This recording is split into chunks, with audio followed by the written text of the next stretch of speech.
I ordered the costume, and I thought that I ordered not charity shop shoe. Oh, charity shop shoe. Charity shop shoe. Fuck off. I just watched a movie about this last night. Like, what the fucking fuck? I feel like all of us are like, yeah, let's see a ghost, and then we'd actually just shit ourselves. If we Oh my God, 100%. Welcome to That's So Gay, the podcast where we celebrate, talk about and unpack all things queer. Listeners, beware. This one is packed with scary ghost stories. Guys, also, I went to the pumpkin patch thing with Carrie and Han this week. Last week. Yeah. It was so cute. Honestly, we dressed up as ghosts and took photos. How cute. It was so fun. Ghost photos were very cute. Next year, we should all do it together.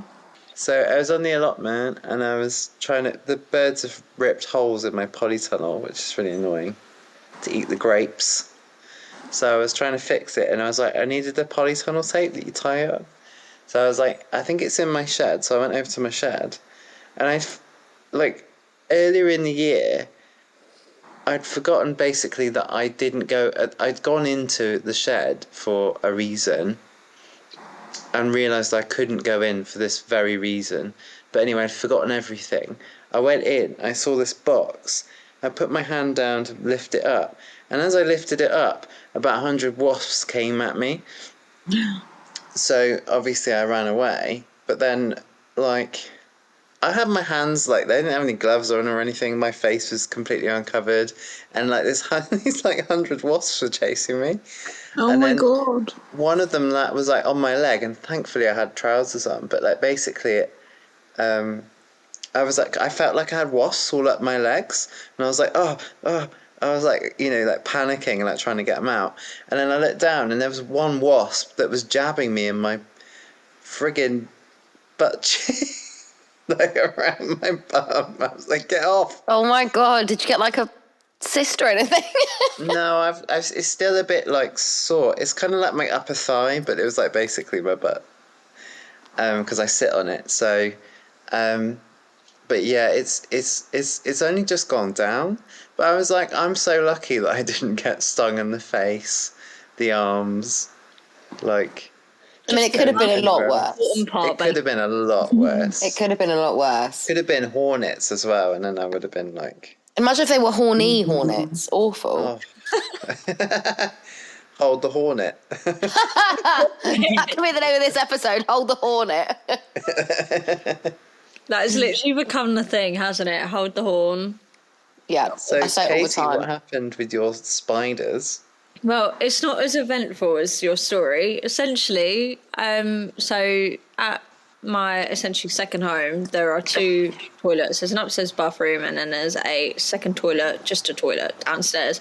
And so I went to the second toilet because I was all the way at the bottom of the house and I didn't want to walk up a whole flight of stairs.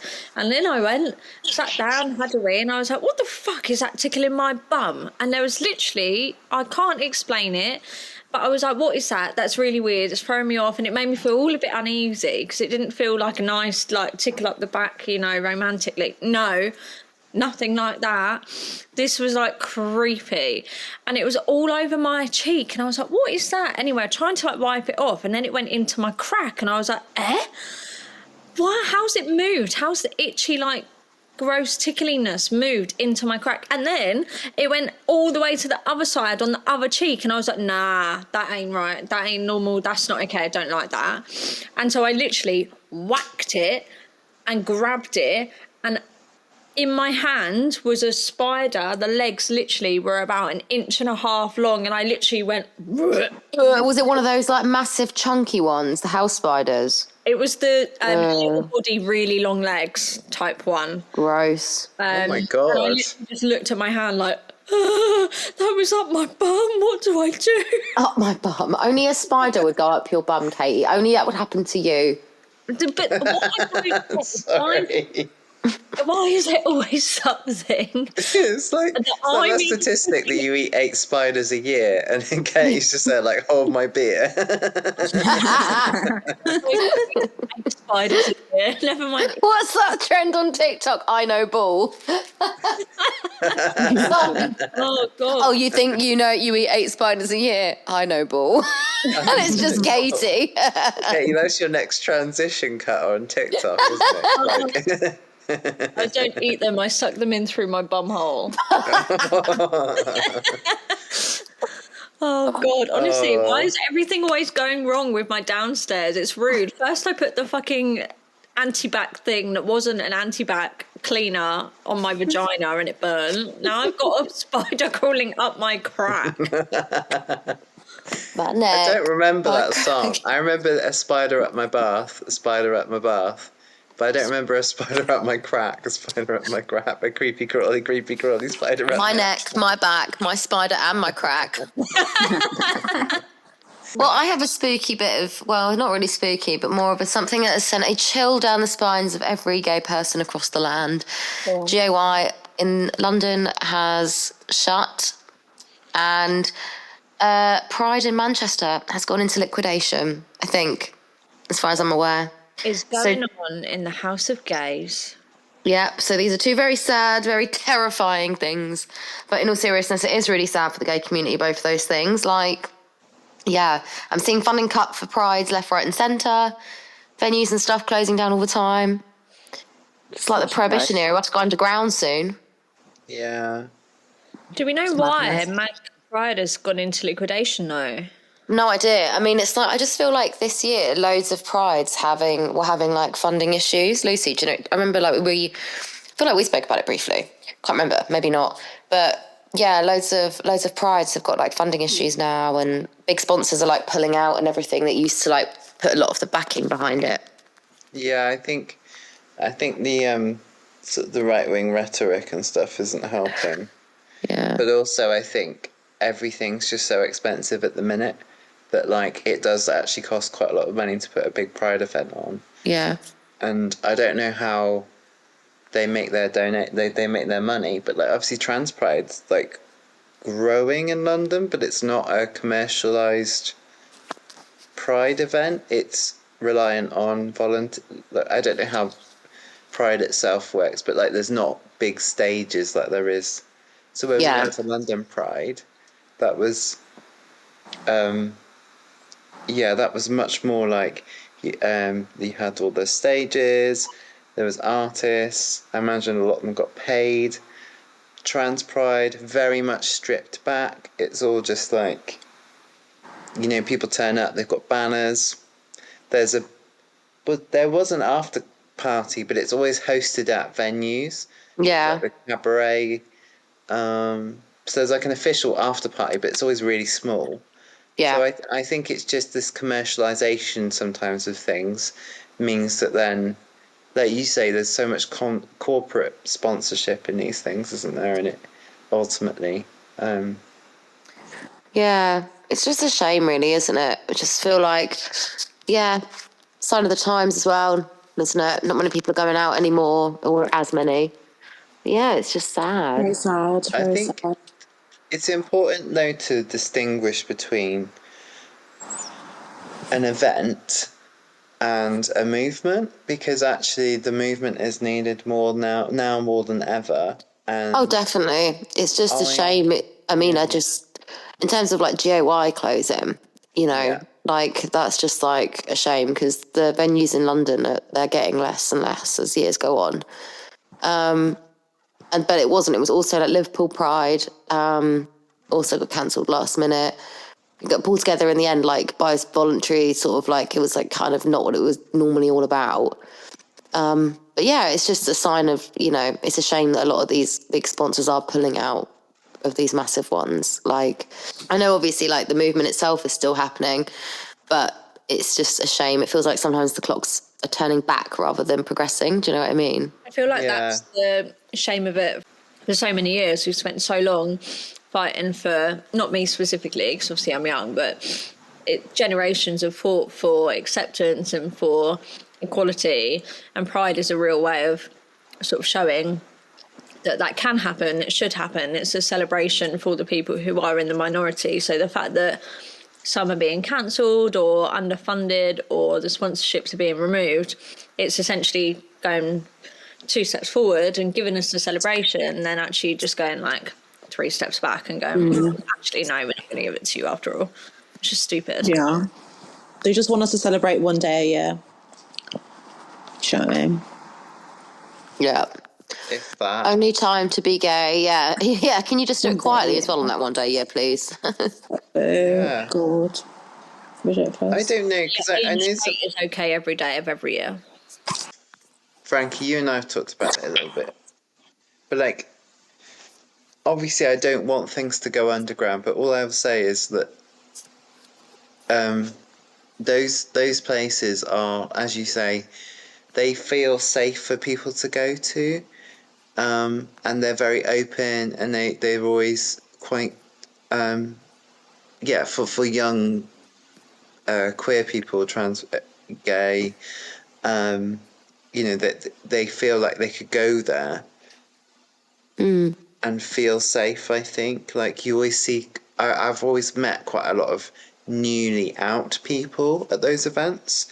What I would say is like something we've talked about is this sort of, there's a bit of a like punk scene where you can go, and it's always, so in Bristol there's loads of bands that, like, it feels like they're all part of that movement, and there's a lot of things going on in different places, like I don't know, like there's chats, isn't there, everywhere, like our chat, where you can go and join like queer, like creative sessions, lesbian, like open mic nights, or like, anything like that where you want to go and do that sort of stuff. But what's really nice about these things is that it's an actual visual place for people to see, like it's almost like putting a point on the map.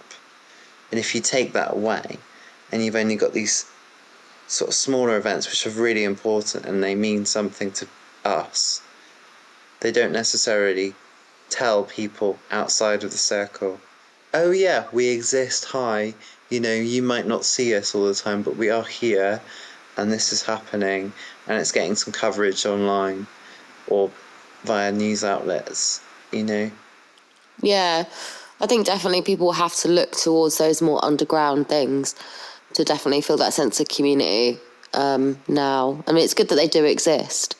And, like, obviously the commercialisation of stuff has, like, tons of downsides. But it was kind of an accessible way for a lot of people to feel. Do you know what I mean? It's just, I hope that things don't continue going in that pattern as such. That would suck. It's scary no matter what. Scary if they don't exist. Scary if they keep carrying on as they are, with the big commercial funding only benefiting those at the top, really. Because I know what you're saying. It's more for the people, the more grassroots stuff, always, I think. Yeah, I just think it's just like, it's great that things get localised, and I think it's great that we've all got different WhatsApp chats and stuff, and obviously our group is like very much more about bringing people together, and there are events chats in there, and people can do things, but then you've got other groups as well that are built more around that events type thing. It's just like, it's nice, but it's like, you need something that says really, like, openly, this is Pride, come along, get a drink in a bar, there's loads of different bars, come and be an ally, come and see what, meet other, like, queer people, LGBT, and come and celebrate this amazing celebration of past and future, present and future. But yeah, if it can't exist, then it does, like you say, send people underground, because it's like, well, your local pub isn't going to have the same sway, or like the community centre, whilst it's great that they're putting these things on, it's not going to have the same sway that having something aka gay in London, GAY, is always open, so you can go there. Or Manchester Pride, if it doesn't get bought out or something happens to it, what fills that hole? What actually fills that hole and gives people in one of the biggest, like, gay capitals as well, what gives them like this sense of community. It's just crazy. It's just crazy. I just you wouldn't think that like somewhere like Manchester Pride would go into liquidation. I know. What the hell does that even mean in terms of like it being a community-led kind of? I know, because that makes it sound like a business, doesn't it? Yeah. Yeah. I didn't realise if it was, but yeah. On more fun topics that are less bleak than everything gay shutting down, what's everyone doing for Halloween and what are you dressing up as? My ex. Your ex, you're going up, what, and you're holding Mint the cow in front of you as well. Is that your ex? Is Mint your ex? I birthed Mint, so I hope not. As in I crocheted Mint the cow for the listeners. This is, for the listeners at home, you can't see Mint, but Frankie has a wonderful crocheting page, which you can feel at liberty to share, Frankie, but I don't know if you're ready to do that yet, but I'm sure. You can follow Fruits of the Loops. Oh, hang on, Katie's just come back with a wig on, looking like Boris Johnson. So I'm going to be Alan from the Barbie movie. But and my friend Becky's going as Barbie, and I'm going to be Alan, and we're going to be psychos who have killed Ken, and she has a head that we're basically... Sorry, Kate, you look a bit like Charity Shop Sue. She does. I love Charity Shop Sue so much. You actually do. Wait, please do that again. Do that once more. Thank you. I feel like I look like Ellen DeGeneres. You do, but it's definitely giving Charity Shop Sue more. I don't know who that is. Just in the olden days. Well, oh no, can you do it once more, please? Can you do that face again? For goodness sake. Thank you very much. As you are. So that's what I'm doing for Halloween, is I'm going as Alan. The only problem is, right, I ordered the costume and I thought that I ordered not Charity Shop Shoe. Oh, Charity Shop Shoe. Charity Shop Shoe.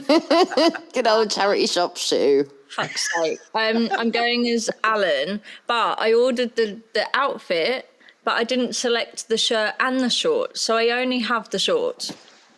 What shirt do you need?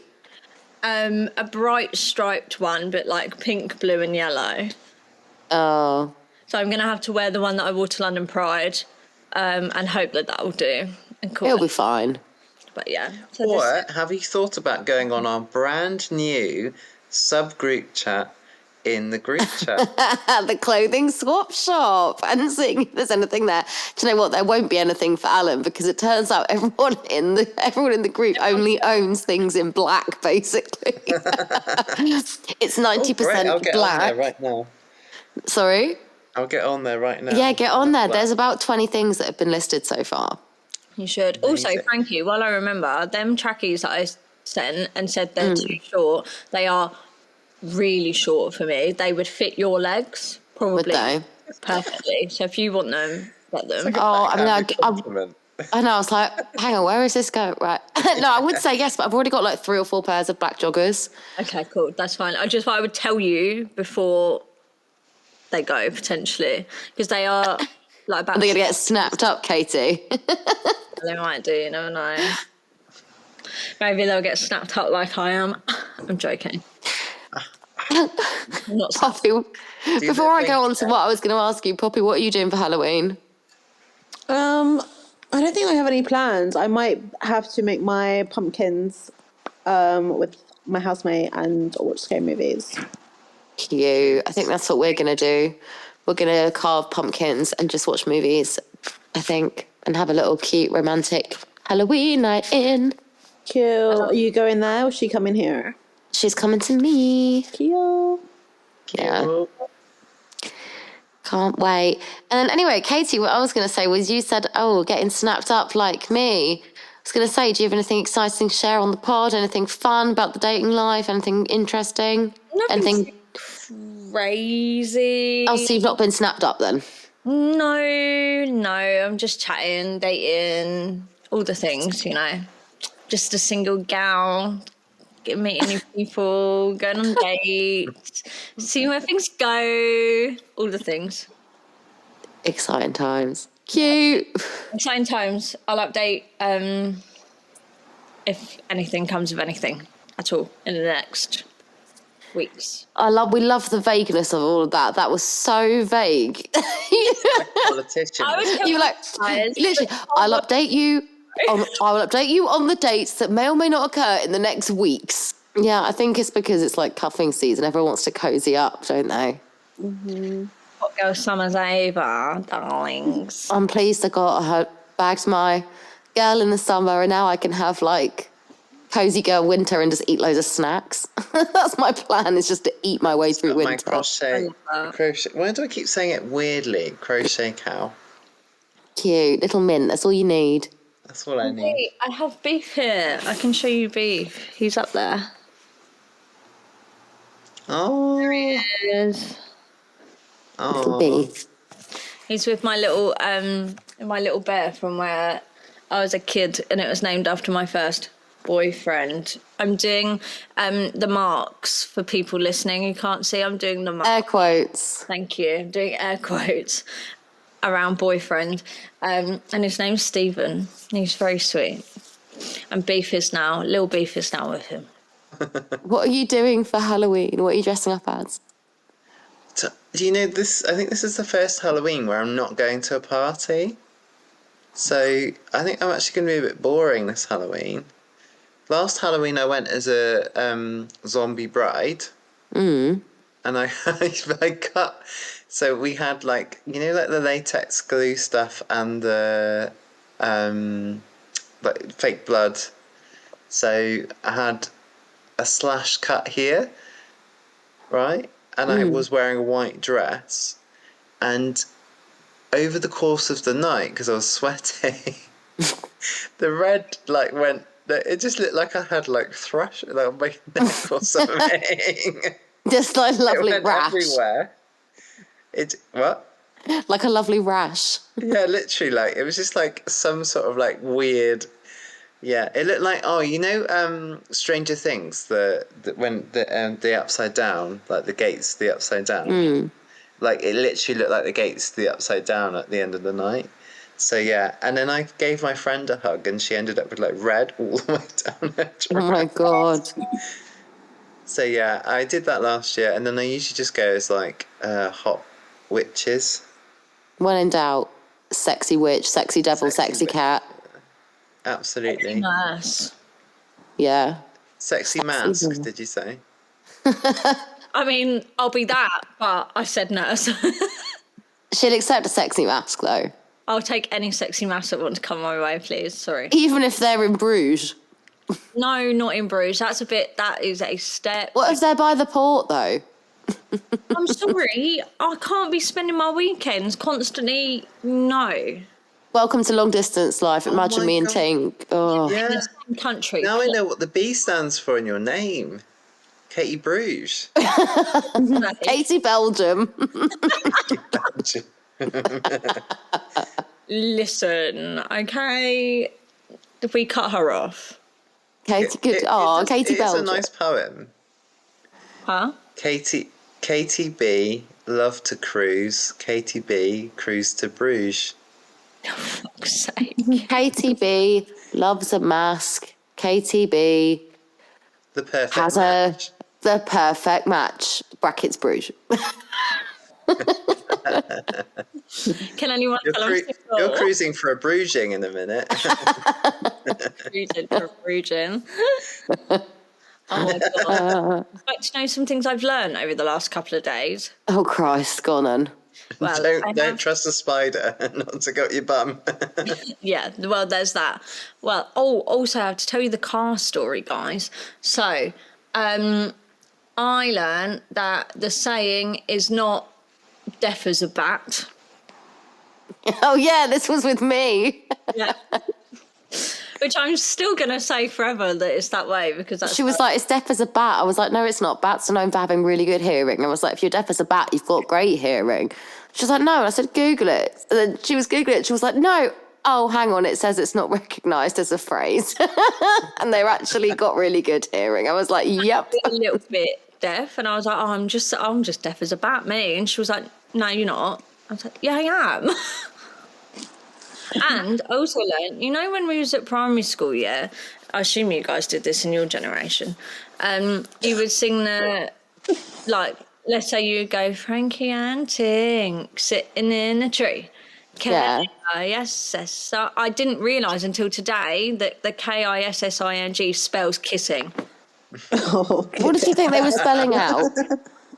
No, I've never thought about it since primary school, have I? But I was typing it out in one of the chats in the community today, and I was like, oh my fucking God, it literally spells kissing. Katie. Oh my God, girl. Are we talking about... Wait, this is a good segue into the ghost stories, actually. But are we talking about... Do you know nursery rhymes are all really creepy, right? Yeah. So you know oranges and lemons, so the bells of St. Clement's? Yeah. That one's all about, like, I think it's the French Revolution, because they're chopping all of the aristocracy heads off. Yeah. And then, what's it, Ring a Rosie? Oh, yeah, that was the plague. That's because they used to have roses, like, they used to carry posies in their pocket, because they thought it would stop them from getting the plague. A tissue, we all fall down, is them dying. What is a posy, though? It's like... flower. Yeah, it's like a little gathering of flowers, is it not? Yeah, it might be, yeah. I could be wrong. Is that what we are when we meet at a night out? A gathering of flowers? Yeah, we're just in a little posy. Should we be a gathering of fruits? Why not? your face then. What fruit? It's like a good joke and it fell flat. It's okay. To be fair to me, I've got a bit of a headache, so it's taking my brain extra power to focus. And if it's a joke, I'm like, wait, what? To be fair, it's probably a joke because I'm quite drunk, so... There's always one of us drunk. I love this. And now it's time for those ghost stories. I recently, like about a year ago, was walking through my little town, and it was in the dark, and I was on my own. I had headphones on, and it was about 10 p.m. in the winter, and I was walking past this church, and by this church is the church bit, and there's like this small garden, and there's a path that goes sort of adjacent to that, and in the middle of the like garden part of the church there is a railing. This is important information. In the middle of it, so furthest away from me in the garden, as I was walking towards, I could see this sort of blackened figure. It looked like someone was basically standing against the wall, and he had like a little hat on. It was definitely like a man, like top coat kind of vibes, and he just looked like he was standing there. And then obviously me being a girl on my own, I was like, noted, there's a man there. And then I kept walking, and as I kept walking, he then started walking. He was maybe like 3 meters away from me to my right, and he started walking the opposite way to which I was. And as I was like, it's really hard to explain on a podcast, so they can't actually see me. But as I was going forwards, he started going the opposite direction, and he got to roughly where the pole was, like the railing in the middle of the garden, and directly to my right, out my peripheral vision, like literally next to me. And then he essentially started running, and then he disappeared. And I turned around and I was like, where's he gone? Like, where was he running? Why was he running in a church garden at this time of night? What the fuck is going on? Literally, the man was nowhere to be seen. There's nowhere he could have gone that quickly because there was a railing in his way. I'd have seen him running. I'd have seen him go down an alleyway. I'd have seen him on the same path that I was on. There's nowhere for him to have gone. But there was then nobody there. So I, to this day, am convinced that that was some sort of spirit or something, because there was no reason for that to happen. It was very weird. I got home and had a glass of Disaronno neat because I was like, fuck. Oh, I thought you were really young in this story. No, this was literally about, I don't even know if it was a year ago. It might have been last winter. Sorry, I had this impression that you were like 10 or something, and then you said, No, oh, this is so recent. yeah. I mean, I wouldn't have blamed you as a 10-year-old after that experience, going and getting a Disaronno. Why from she the is- cupboard. No. Yeah. You just like get a bottle of That's why she Disaronno. put the wines Pass me away. the This is like Disaronno. nothing No. to her. She's like, I've done Disaronno since I was 10. It was like 2020. Like the pandemic had started.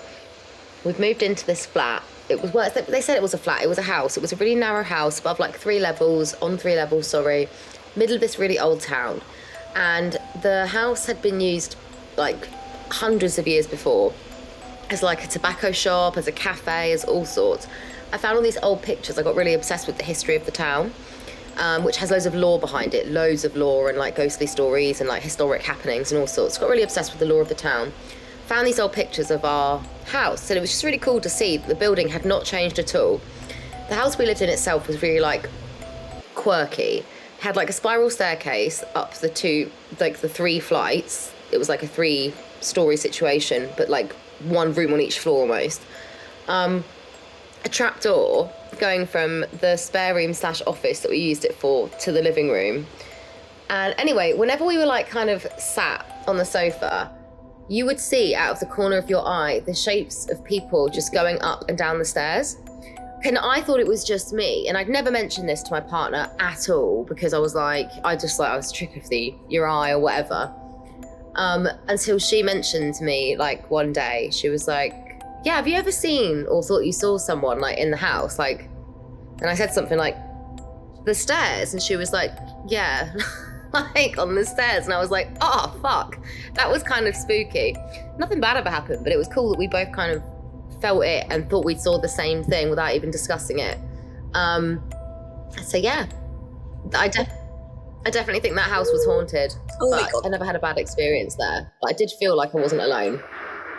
But yeah, maybe the ghost liked me because I was interested in the house and like the history of the town. It wasn't like I was invading. Maybe they were like, oh, I don't know. In my head, I've told myself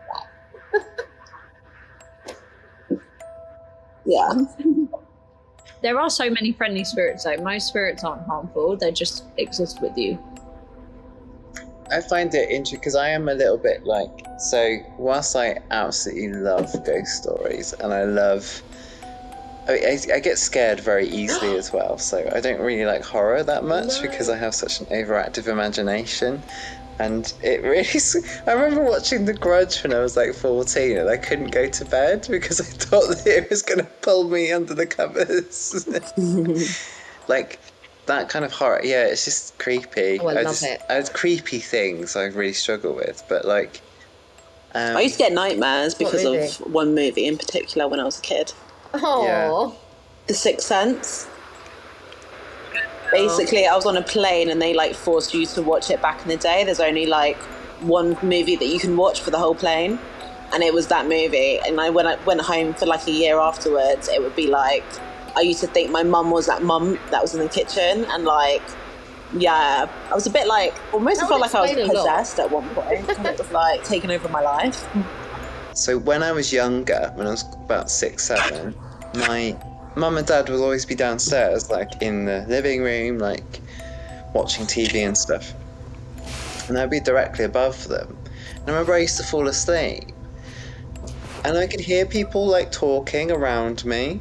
It was kind of like, there was always like 2 or 3 people talking around me. They'd be having a conversation. But it wasn't my parents. So it was always like 2 or 3 people. And like, it was always like really weird, but a kind of comforting way.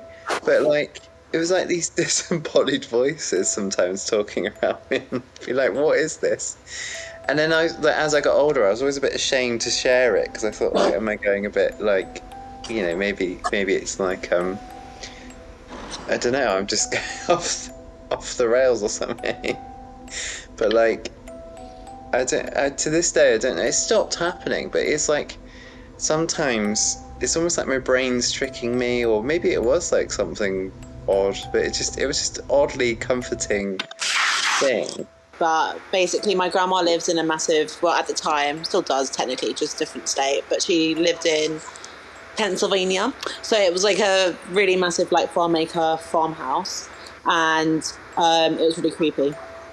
And I remember one night waking up in the night and like something was like flicking with the light in the room, in the hallway. And I remember getting up and I like just saw like this like white like, what did I call it earlier? Orb come into the room and then leave again. Honestly, it was the creepiest shit. And then I heard a noise and I was like, nah, shutting this door. And then like I remember one time in America as well, I was watching with my family one night like this scary story about how like this man went crazy and essentially like set his house on fire with his family inside it. But the next day I went like cruising, like driving around with my friends in America, and we went to a house that was abandoned, and I shit you not, the same story happened at this house. And I was literally like, fuck off, I just watched a movie about this last night, like what the fucking fuck. But yeah, no, I've like would love to see a ghost, but no, I genuinely really hasn't happened. I feel like Yeah. all of us are like, yeah, let's see a ghost, and then we'd actually just shit ourselves if we Oh my god, 100%. 100%. like spirity things. Like I've been to tipping tables where they do spirit boards and stuff. That's weirdly not scary at all. It's very calming, if anything. But yeah, like Is that Ouija boards? it's similar. It's the same sort of thing, but it's slightly different. I personally don't do it myself, but I go to so there's a spirit church. What's the word? Spiritual church. One town over from me that I go to fairly regularly, and they do like table tipping nights, spirit board nights, and so essentially you go and they will summon the spirits and ask them to move this very, very heavy table, which is quite crazy when you see it, and you try and lift it yourself when you can't. It's quite crazy that a spirit can move it the way it does. And then they do the spirit board bit, which is essentially a Ouija board but slightly different, and they put a lot of safety things. I don't know exactly what they do because I'm not that into it yet, but basically they put a lot of safety things in precaution. No one's ever been possessed from it in the 30 years they've been doing it. So but yeah, it's very similar to a Ouija board, just slightly different. Do you want to hear my ghost story from my grandparents? Yes. So my grandparents used to have they've long since passed, but they used to have a bungalow in like a little village. And I used to go visit them every Sunday, and I always felt a bit weird in the house. Like it was always like it gave a weird energy. Like, you know those places where they don't really like redecorate it very much, and it sort of stays in a certain way, doesn't it? Like bungalows are a bit like cottages. Sorry, it was a cottage bungalow type thing. And the cottage, sort of, yeah, they just never really like do them up, do they? They always stay like the same. And that just creeps me out because it like doesn't look very new. It's like it stays quite old. But my grandma used to, I used to go over. My grandma would be like, telling me about this old lady that she'd see all the time, and like it was the person who used to own the bungalow before. But she knew that she was there because apparently when she was like making, she used to bake all the time, and she put things down. And then she'd look and they'd go somewhere. But they'd be like in really random places.